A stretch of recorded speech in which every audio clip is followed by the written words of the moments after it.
संगठन कि हमारे वायुमंडल किस किस से मिलकर बना है, कौन कौन सी गैसों से मिलकर बना है।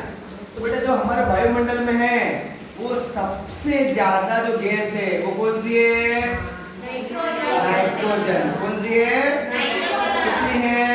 78% है ना। ये जो पेड़ पौधों के लिए आवश्यक है।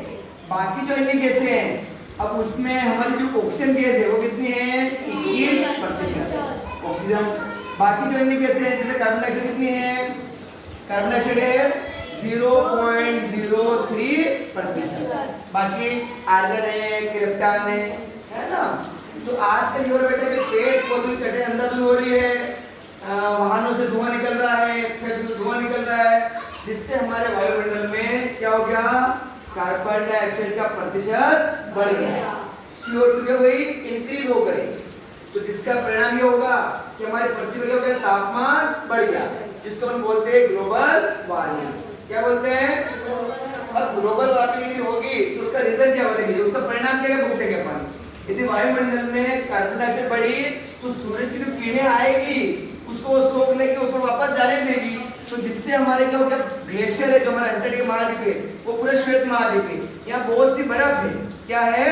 तो ठोस रूप में है। यदि कार्बन डाइऑक्साइड का प्रतिशत बढ़ा तो गर्मी बढ़ेगी, तो ये जो बर्फ है क्या हो जाएगी? फिर वापस बर्फ क्या हो जाएगी? पिघलेगी। पिघल के कहाँ जाएगी? हमारी नदियों में आ जाएगी। कहाँ जाएगी? हमारी नदियों में आ जाएगी। और जब नदियों में आ जाएगी तो नदियों द्वारा बहकर कहाँ जाएगी? ये कहाँ जाएगी?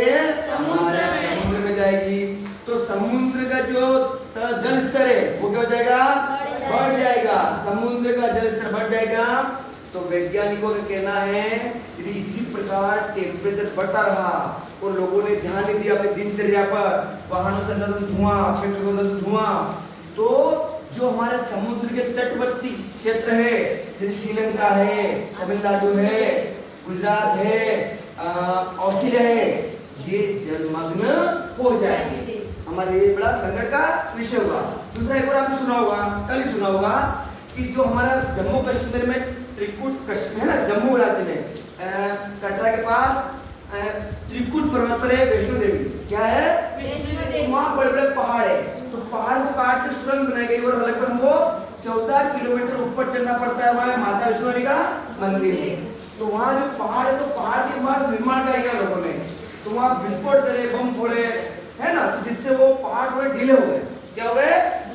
तो जिसका परिणाम ये हुआ कि वहाँ जो पेड़ पौधे काट दिए तो वो पहाड़ को ढाकने के लिए, पत्थर को रोकने के लिए जड़ें भी नहीं है, तो वो भूस्खलन हो गया। मतलब भूस्खलन की पहाड़ गिरकर नीचे आ गए, जिससे लगभग 30 लोगों की मृत्यु हो गई।